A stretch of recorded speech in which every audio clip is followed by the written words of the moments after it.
बोलो शंकर भगवान की जय। बोलो उमापति महादेव की जय।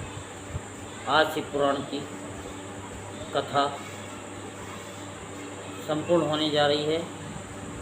जिन्होंने पहले दिन से लेकर के आज तक की शिव पुराण की कथा YouTube के माध्यम से सुनी है, चाहे जिस स्थिति में सुनी है, भगवान उनके यहाँ धन धान्य की वृद्धि करते हैं और करेंगे। और जिनके संतान नहीं उनको संतान की प्राप्ति कराएंगे। जो रोगी व्यक्ति हैं उनको रोग मुक्त करेंगे। ये भोले बाबा की असीम अनुकंपा है। इसलिए अब आज की कथा को विशेष बड़े मन से सुने, जिससे कि आपको शिव महापुराण की कथा का पूर्ण फल मिल सके। और जो नहीं सुन पाए हैं पहले दिन से आज तक की कथा को, प्रतिदिन 1 या 2 कथा को प्रतिदिन चलते फिरते खाते पीते इस कथा को सुने, एक संकल्प लेकर के।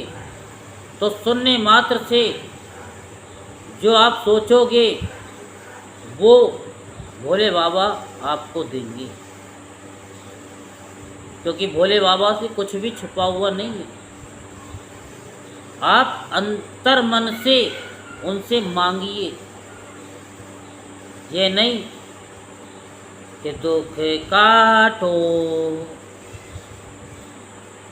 तो दुख तो भोले बाबा कहते हैं कि मैं शमशानवासी हूँ, दुख तो तेरे तभी कटेंगे जब तू शमशान में आएगा।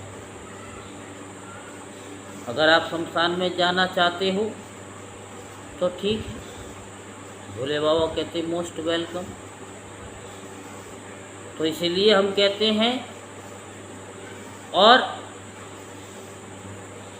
महाभारत भी यहीं से प्रारंभ होती है। पिता भीष्म जी गंगा जी के पुत्र। जब पिता भीष्म जी के पिता ने गंगा जी से पूछा कि आप बार बार बच्चे को गंगा जी में छोड़ देती हो, उनकी मृत्यु हो जाती है, इस बच्चे को मैं छोड़ने नहीं दूंगा, अगर आप छोड़ना चाहती हो उसका कारण बताओ। तो गंगा जी कहती कि मैं तो पहले कहा था कि अगर शादी करूंगी तो एक शर्त पे कि जो संतान होगी आप पूछेंगे नहीं, मैं उसका क्या करूंगी।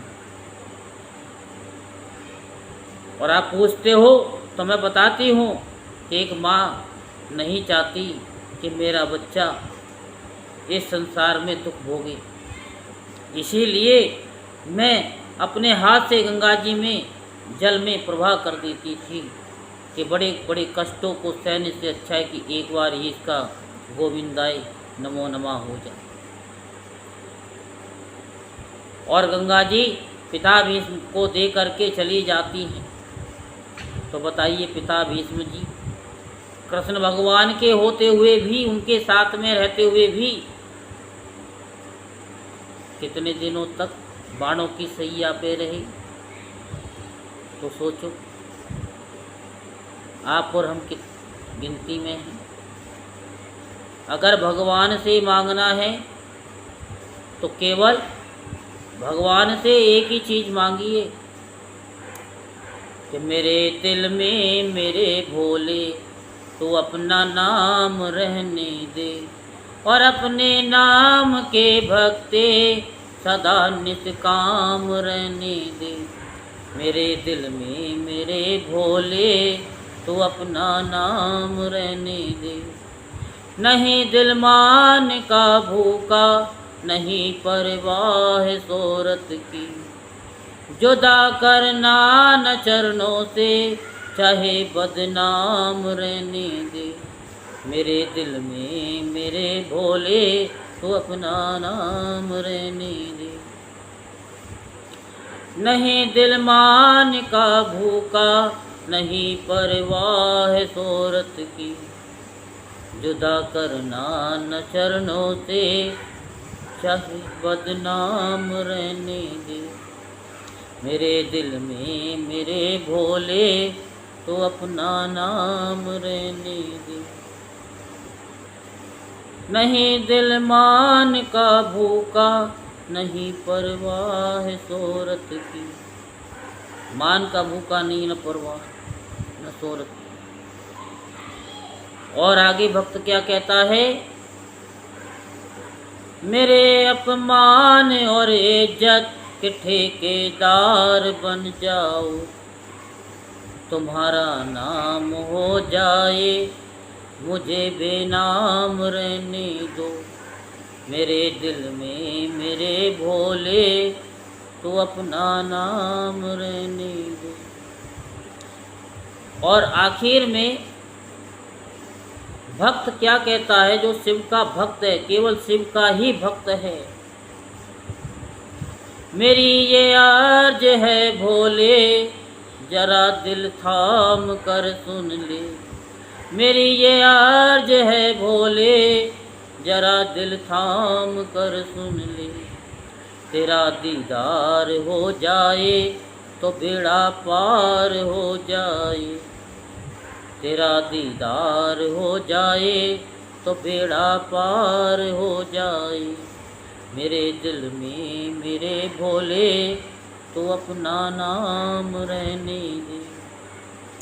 तो ये भाव होना चाहिए कि प्रभु आपका नाम मेरे रोम रोम में हो, मेरी श्वास श्वास में हो। सांस आए तो भी, जाए तो भी। जिस तरीके से हम सांस को नहीं लेते, ऑटोमेटिक लिया जाता है, ऑटोमेटिक छोड़ा जाता है, ऐसे ही परमात्मा आपका नाम भी आता रहे जाता रहे, मैं ना भी लूँ तो भी आता रहे और जाता रहे। ऐसा भाव रखते हुए जब भोले बाबा का ध्यान किया जाता है तो भोले बाबा बड़े से बड़े रोगों को मिटा देते हैं, बड़े से बड़े कष्टों को मिटा देते हैं। बस भगवान जानते हैं कि मेरे भक्त पर क्या कष्ट है, और भोले बाबा से कुछ छिपा नहीं है। भोले बाबा सब जानते हैं, सबके हृदय की बात को जानते हैं। लेकिन हम कहते हैं कि दुख काटो, तो यही शब्द दुख काटो यूनिवर्सल में जाता है और वहाँ से 1000 गुना हो करके हमको वापस मिलता है। जो शब्द हम बार बार रिपीट करते हैं वही घटना हमारे साथ में घटित होती है। नहीं तो आजमा के देख लो, आप आजमाते भी होंगे, मेरा बच्चा अभी तक आया नहीं, कहीं कुछ हो तो नहीं गया। आप क्या देखते हो? जब आप 50 दिन बोलते हो तो 91वें दिन आपके बच्चे के साथ में कुछ घटना घटित हो जाती है। तो हम क्या कहते हैं? आप जब गलत सोच रहे हो कि हमारे बच्चा लेट हो गया है, कहीं उसके साथ ऐसा तो नहीं हो गया, तो बुराई क्यों सोचते हो? अच्छा सोचो, क्योंकि जो हम सोचते हैं वैसे ही ब्रह्मांड हमको लाख गुना करके देता है।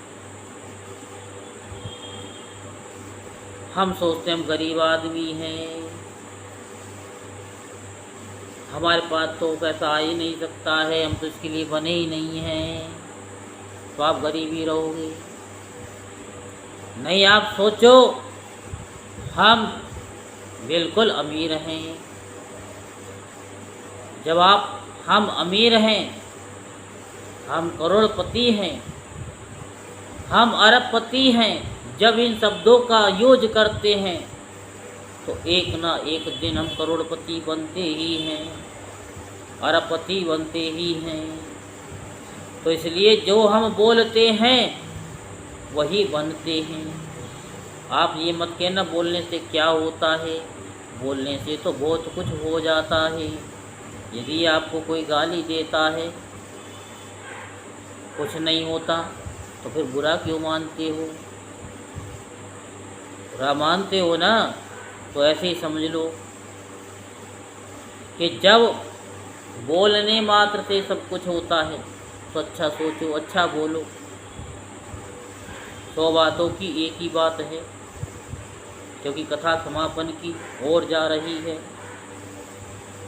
तो कम कहे को ज़्यादा समझ जाओ। केवल परमात्मा से और अपने मन में यही भाव रखो, क्या मेरा हर पल हर क्षण सुख में हो रहा है। बस इस सेंटेंस को बार बार रिपीट करते रहो। आपका हर पल हर क्षण सुख में होगा, आपका हर पल हर क्षण आनंद में होगा, ये गारंटी है। इसलिए शब्दों पर जाइए, क्योंकि जैसे हम शब्द बोलते हैं वैसे हम बन जाते हैं, जैसा हम सोचते हैं वैसा बन जाते हैं। किसी ने ऐसे नहीं कह दिया कि नज़र को बदलिए नज़ारे बदल जाएंगे, और सोच को बदलिए सितारे चमक जाएंगे। और गम न कर प्यारे, ये दिन भी गुजर जाएंगे, और हंसी उड़ाने वालों के चेहरे उतर जाएंगे। इसलिए ये मत सोचो कि ये हम पे हंसा, उसे कोई प्रतिक्रिया ही मत दो। अगर वो हंसा तो आप भी हंस जाओ, तो खुद ही पागल हो जाएगा कि यूँ क्यों हंस रहा है। ये मत सोचो उसने बाहर से कुंडी लगा दी, क्योंकि कुंडी अंदर भी होती है। आप अंदर से लगा लो, बाहर वाला वैसे ही पागल हो जाए। तो इसलिए हर चीज़ सोच का ही अंतर है। अच्छा सोचो, अच्छा बन जाओगे। आप अपने बच्चों के बारे में भी अच्छा अच्छा बोलिए, अपने माता पिता को भी अच्छा अच्छा बोलिए, तो आपके जीवन में सब कुछ अच्छा ही होगा। तो सोच जी कहते हैं, अब हम आपको कथा भी सुनाते हैं। वहाँ मेरो पर्वत पर सागर के समान एक विशाल क्या है, सरोवर है, जिसका नाम स्कंद सर है। उसका जल अमृत के समान स्वादिष्ट, शीतल, स्वच्छ, अगाध और हल्का है। वह सरोवर सब ओर से स्फटिक मणि के शिलाखंडों द्वारा संगठित हुआ है। उसके चारों ओर सभी ऋतुओं में खिलने वाले फूलों से भरे हुए वृक्ष उसे आच्छादित किए रहते हैं। उस सरोवर में सेवार, उत्पल, कमल और कुमुद के पुष्प तारों के समान शोभा पाते हैं, और तरंगे बादलों के समान उठती रहती हैं, जिससे जान पड़ता है कि आकाश ही भूमि पर उतर आया है। वहाँ सुखपूर्वक उतरने चढ़ने के लिए सुंदर घाट और सीढ़ियाँ हैं। वहाँ की भूमि नीली शिलाओं से आबद्ध है। आठों दिशाओं की ओर से वह सरोवर बड़ी शोभा पाता है। वहाँ बहुत से लोग नहाने के लिए उतरते हैं, और कितने ही नहा करके निकलते रहते हैं। स्नान करके श्वेत यज्ञोपीत और उज्ज्वल कौपीन धारण किए, बलखल पहनी, सिर पर जटा अथवा शिखा रखाए या मूड मुड़ाए, ललाट में त्रिपुंड लगाए, वह राग से विमल एवं मुस्कुराते मुख वाले बहुत से मुनि कुमार गढ़ों में कमलनी के पत्तों के दोनों में, सुंदर कलशों में, कमंडलुओं में तथा वैसे ही करवों आदि में अपने लिए दूसरों के लिए विशेषते दे पूजा के लिए वहाँ से नित्य जल और फूल ले जाते हैं। क्या ले जाते? जल। आचार संपन्न भस्मोद दलित शरीर वाले सामान्य शिष्ट मुनिजन अपवित्र पुरुष आदि के प्रति संकित रहते हुए उस सरोवर में जहाँ तहाँ जल में डूबी हुई शिलाओं पर स्थित हो स्नान कृत्य संपन्न करते हैं। देव ऋषि मनुष्य पितृ तर्पण करने के उपरांत छोड़े गए कुछ तिल, अक्षत, पुष्प तथा पवित्रक आदि से युक्त वह सरोवर स्नान आदि धर्म कृतों के संपना यानी संपादनार्थ आए हुए द्विजों का मानव परिचय सा देता रहता है। स्थान स्थान पर अनेक प्रकार की पुष्पवली आदि मंत्रों के उच्चारण पूर्वक दी जाती हैं। कुछ लोग सूर्य देव को अर्घ देते हैं और कुछ लोग वेदिकाओं पर देवताओं की अर्चना में निरत रहते हैं। उस सरोवर में कहीं श्रम के कारण शिथिल शरीर वाले श्रेष्ठ गज डूबते उतराते हुए जल क्रीड़ा करते हैं, तो कहीं प्यास बुझाने के लिए हिरण हिरण्या और घोड़े आते दिखते हैं। वहाँ पर कहीं तो जल पीकर उड़ते हुए मयूर परस्पर स्पर्धा सी करते हैं, तो कहीं पर तटों को आहत करते हुए वृषभ अपने प्रतिद्वंदी वृषभों से लड़ते हुए शोभित होते हैं। कहीं कारंडव पक्षियों की ध्वनि हो रही है, कहीं सारसों का कूजन सुनाई दे रहा है, कहीं कोक पक्षी चक्रवाक शब्द कर रहे हैं और कहीं भोरे गुंजर करते हुए मानो गीत सा गा रहे हैं। वहाँ सरोवर जल में स्नान पान आदि करते हुए अपने समीपवर्ती वृक्षों का आश्रय लेकर रहने वाले जीव जंतुओं से मानो प्रेम पूर्वक बार बार वार्तालाप कर रहा है। वह सरोवर अपने तटवर्ती वृक्षों की चोटियों पर बैठकर पूजन करती हुई कोयलों की कुहू कुहू ध्वनि के बहाने से मानो आतप से संतप्त सभी जीवों को निरंतर आमंत्रित सा करता है। उस सरोवर के उत्तर तट पर एक कल्प वृक्ष के नीचे हीरे की शिला से बनी हुई वेदी पर कोमल मृग चर्म बिछाकर सदा बाल रूपधारी सनत कुमार जी बैठे थे। वे अपनी अविचल समाधि से उसी समय उपरत हुए थे। उस समय बहुत से ऋषि मुनि उनकी सेवा में बैठे हुए थे और योगीश्वर भी उनकी पूजा कर रहे थे। नैमिषारण्य के मुनियों ने वहाँ सनत कुमार जी का दर्शन किया, उनके चरणों में मस्तक झुकाया और उनके आसपास बैठ गए। सनत कुमार जी के पूछने पर उन ऋषियों ने उनसे जो ही अपने आगम का कारण बताना आरंभ किया, तो ही आकाश में दुमदुमिया का तुमुल नाद सुनाई दिया। उसी समय सूर्य के समान तेजस्वी एक विमान दृष्टि गोचर हुआ, जो असंख्य गणेश्वरों द्वारा चारों ओर से घिरा हुआ था। उसमें अप्सराएं तथा रुद्र कन्याएं भी थीं। वहाँ मृदंग ढोल और वीणा की ध्वनि गूंज रही थी। उस विमान में विचित्र रतन जड़ित चंदोबा तना था और मोतियों की लड़ियाँ उसकी शोभा बढ़ा रही थी। बहुत से मुनि सिद्ध गंधर्व यक्ष चारण और किन्नर नाचते गाते और बाजे बजाते हुए उस विमान को सब ओर से घेर कर चल रहे थे। उसमें वृषभ चिन्ह से युक्त और मूंगे के दंड से विभूषित ध्वजा पताका का फहरा रही थी, जो उसके गोपुर की शोभा बढ़ाती थी। उस विमान के मध्य भाग में दो चमरों के बीच चंद्रमा के समान उज्ज्वल मणि में दंड वाले शुभ्र छत्रक, नीचे दिव्य सिंहासन पर शिलाद पुत्र नंदी देवी सुयशा के साथ बैठे थे। वे अपनी कांति से शरीर से तथा तीनों नेत्रों से बड़ी शोभा पा रहे थे।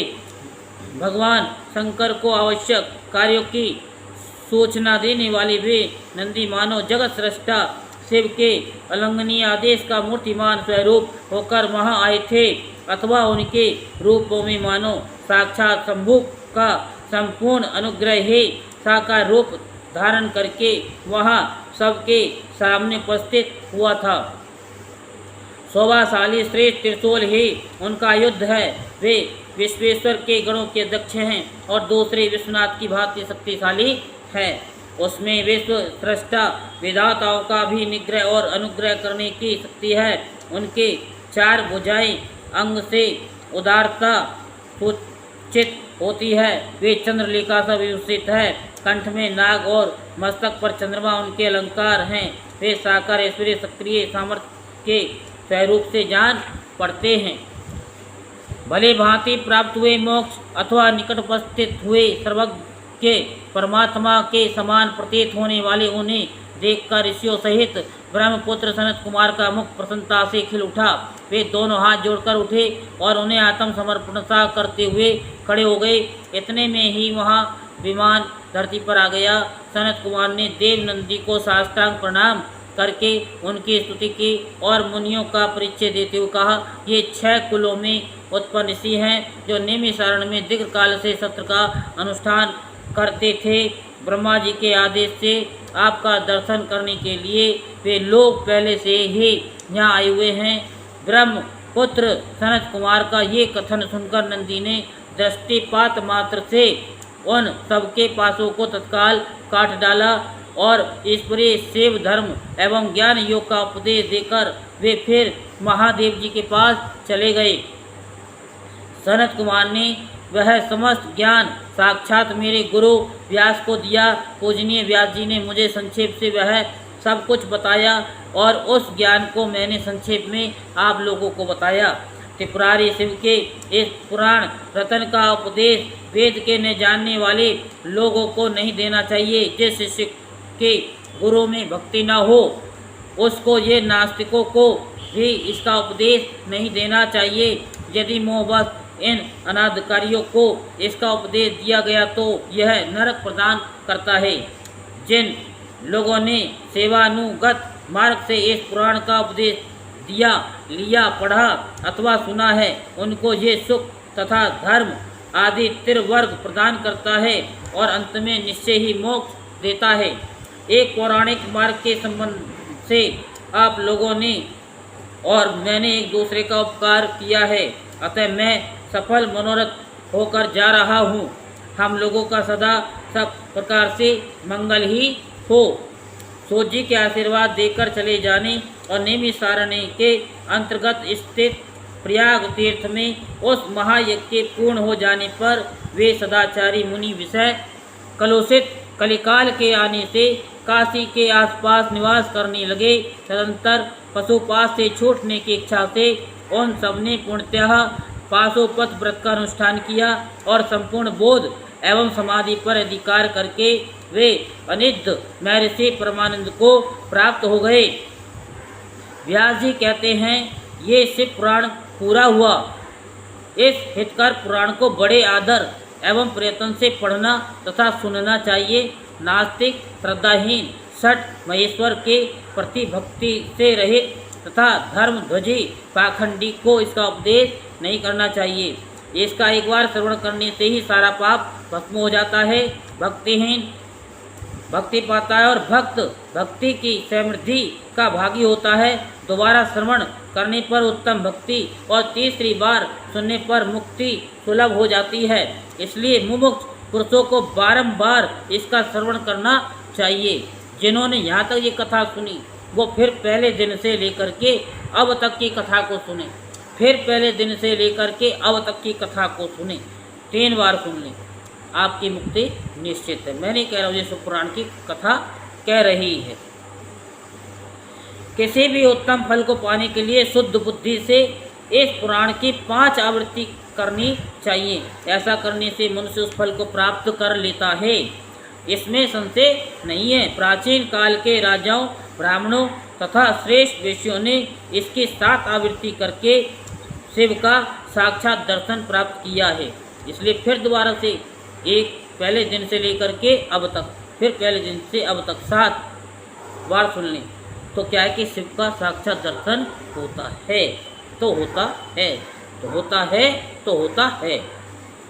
जो मनुष्य भक्ति पारायण हो इसका श्रवण करेगा वह भी ये लोक में संपूर्ण भोगों का भोग करके अंत में मोक्ष प्राप्त कर लेगा।